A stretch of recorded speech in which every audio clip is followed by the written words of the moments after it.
Cody reacts. Jordan Peterson on Surrounded. Delicious Ouroboros tale. In fairness to Cody, this video isn't just going to be talking about the Surrounded video, so much as using it to talk about a bunch of stuff and things and crap. One such crap being the uselessness of the Surrounded format itself. After all, probably the first thing you know about this video, assuming you knew about it at all, was that they changed the title from Christian versus 20 Atheists to Jordan Peterson versus 20 Atheists, right after this clip went viral. You're a Christian. You say that. I haven't claimed that. Oh, what is this? Is this Christians versus atheists? I don't know. You don't know where you are right now. Don't be a smartass. I was under the impression I was invited to talk to a Christian. Am I not talking to a Christian?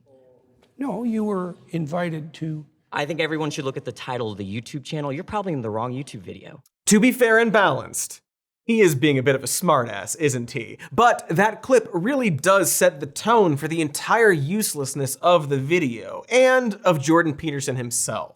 They had to change the premise of their video because he wouldn't participate in the way seemingly everyone else agreed to. Also, for some reason, they kept the thumbnail image of Peterson smiling, which will become funnier and funnier as we show more and more clips of Peterson's face as he talks.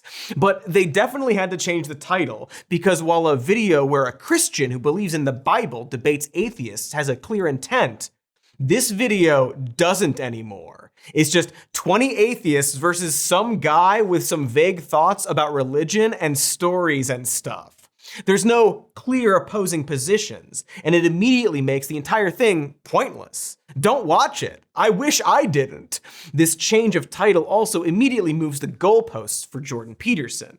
These people presumably sat down thinking they were going to debate a Christian about the specifics of Christian teachings. But Peterson has now presented himself as a sort of amorphous fog where he can choose which parts of Christianity he chooses to defend and which ones he can sort of brush off.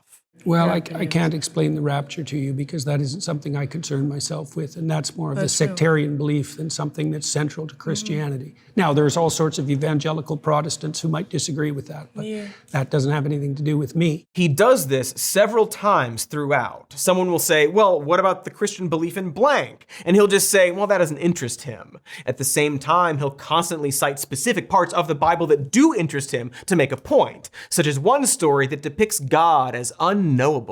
God puts him between two cliffs, so he can just see a crack of what's in front of him. And when God walks by, he allows him to see his back. Okay, so the implication of that story is that the divine is fundamentally unknowable. It's a pinnacle experience. The God that's defined in that manner, right, is not a simple personification. It's not a simple old man in the sky. It's something that in its essence is unknowable and overwhelming. And that isn't, in my experience, the God that's defined by atheists who are attempting to undermine the story. Sure. But then he'll later note that he doesn't really know which stories are metaphors or truth or what. But I don't know the answer to the questions that you're asking. You know, it's the case that forever when people have been interpreting religious stories, they wrestled with exactly the question that you just described. When is it fact? When is it poetry? When is it music? When is it metaphor? When is it ritual? When is it time-bound? But what I'm saying is that your interpretation of the Bible, if you cannot tell us, again, if these historical events happened or not, that can be the deciding factor in if someone is like damned to hell for eternity or if they go to heaven, right? So that's why I don't concern myself so much with that particular question. You know, like that would be something that would stem more from an evangelical viewpoint, and I'm not putting that down, by the way. You see what I mean? It's all just metaphors and poetry that he's also going to cite in specific instances as being true, and then in other instances will say, well, I don't know anything about that. You'll have to ask someone else, which makes it fundamentally impossible for his beliefs to be clearly defined.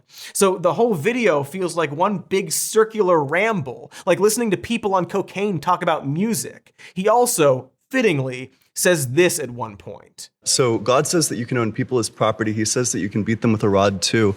He commands genocide in Deuteronomy, in Numbers, and in Samuel. I mean, they have a goddamn baby barbecue in Numbers. Like, is all of this in line with Christian ethics? No, the biblical library is a continuing story, and everything written in it has to be contextualized by the entire text. There's 65,000 hyperlinks in the biblical text. And you can take pieces of it out of context and criticize them, and that's what you're doing. Very true. People can just cherry pick parts of the Bible. Can't they, Jordan? We're not here to talk about the damn Bible, by the way. This is about the very unprecise way Jordan Peterson speaks and debates, despite precision in speech being one of his rules for life, which becomes very evident when he's talking about such a malleable subject as religion. The Bible is already the subject of so many interpretations that a conversation about it can easily be unproductive, let alone one with Jordan Peterson, which once again is why this surrounded video kind of sucks.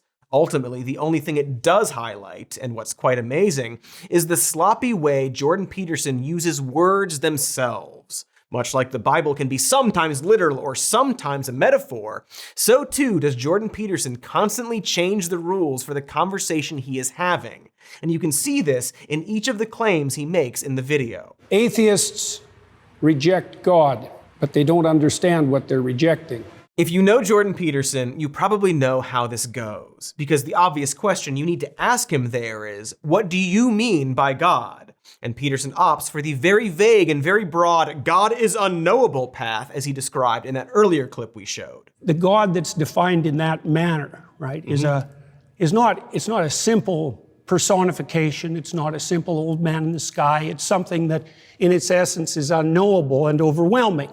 And that isn't, in my experience, the God that's defined by atheists who are attempting to undermine the story. This becomes immediately frustrating because what he's now saying is that since God is described as the unknowable, anyone who believes that there are unknowable aspects of their world automatically believes in God, and people instantly start calling him out on this. It seems like, yes, if you define religion to mean anybody that has an aim, anybody that looks at the unknown, anybody who wants to go from chaos to order is inherently religious, then yes. But also in the same way, I could define atheist as somebody who doesn't dogmatically believe in a religion or somebody who doesn't regularly attend religious services or belong to a denomination. And what follows is basically that. A group of frustrated people arguing about the definition of words instead of the subject itself, to the point that some very patient people start talking to Peterson like he's 5 years old. When I'm saying that I reject the concept of God, I'm aware of these other definitions of God, but I think that when we use words, we tend to only imply one meaning at a time. So the same way that I would say the Mona Lisa is moving emotionally, but I would not say it's moving physically. I would say I reject the concept of God in this very literal way. But what literal way? The way that God is this omniscient, omnipotent, agentic, supernatural being. God, look at him with that blank expression. He never changes that expression for the entire thing, except when he's really angry, so I guess it's like 50-50. This is now 12 minutes into the surrounded video, and people are still having to explain to him how words work, how conversations go, and how what atheists are challenging is the specific religious dogma around Christianity, because they thought that was what they were there to fucking talk about in the first place. And every time they start to get into the actual conversation, Peterson just keeps grabbing them by the ankles and dragging them down into this weird bog of semantics. Eventually, this very patient guy gets Peterson to define God. So Elijah, the prophet Elijah, defined God in the Old Testament as the voice of conscience within. Okay. That's a definition. So you're saying by that definition of God, I see this kind of goes back to where I'm saying initially. I'm not defining it. Elijah defined it. Okay, so as Elijah defines God. It's defined that way in Jonah too. Okay, so as Cardinal Newman also defined it that way. As I'm sure you know many people who've defined it that way. I do think there are lots of interesting ways to define God. And that goes back to my kind of opening Then how statement. do we specify what we're arguing about? We use context clues, again, it goes back to my example of the Mona Lisa. I'm defining God as conscience. Oh, okay. I guess we all believe in God and he wins, because he swapped the word God with conscience. Masterfully played, sir. Hilariously, moments before, when Peterson first brings up conscience, he tells the guy this. What are you getting at? I'm getting at the fact that your conscience guides you. Is that reasonable? Conscious is defined by Conscience. my empathy and my reason are my foundational. Define it any way you want. Okay. Define in any way you want. Who do you think you're talking to, Jordan Peterson? Jordan Peterson? Anyway, this guy, this saint, keeps trying to explain the basic concept of words to this deadpan dildo until Peterson finally drops what I think he thinks is the truth bomb. Atheists reject God, but they don't Right, understand but what they're rejecting. you're You being- accept conscience as a guide, and conscience is one of the defining characteristics of I God in the Old Testament. I think you're being intellectually disingenuous. So, his argument is that atheists reject God, but don't understand what they are objecting to, because atheists recognize and follow their conscience, which is one of the characteristics of God in the Bible. One of. Again, I'm not here to debate the existence of God because I'm just not drunk enough. But you could use this argument for anything. I could say that people who reject the existence of Freddy Krueger don't understand what they are objecting to because they also acknowledge that people have dreams or wear striped sweaters. You could, of course, use a lot of words to characterize God. Truth. One of the characteristics of God in the Bible is also truth. So if you believe in truth, do you have to believe in God? People can easily believe in the concept of a conscience without attributing it to God. In fact, Peterson is surrounded by only people who don't think their conscience is also God. So ultimately, he's saying that atheists don't understand his, as in Jordan Peterson's broad and vague definition of God. And it's not even his. Peterson seems frustrated to be even asked and kind of brushes off the need to even define God, like he wasn't prepared for these simple requests. He says, well, Elijah defined it this way, as if he's throwing this guy a bone. Jordan, you're the one slowing this conversation down. They want you to define God. And wouldn't you know it, I don't want to get bogged down with definitions or whatever, but what Peterson said, quote, Elijah defined God as the voice of conscience within, isn't really true. None of these people, neither the characters from the stories nor Cardinal Newman, define God as the voice of conscience within.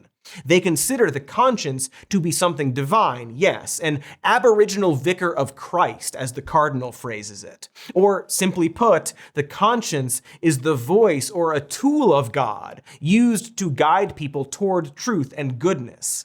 That's not defining God as the conscience. That's attributing something else to the actions or intentions of a spiritual being who has yet to be defined. It's an extension of God. If your friend Brad sends you instructions and advice in the mail, you wouldn't say, the definition of Brad is the mail. Again, not to get definitionally bogged down, but Jordan, this definition sucks and is wrong and a misinterpretation of those fictional and real people's words. Bad job, you still need to define God because you didn't.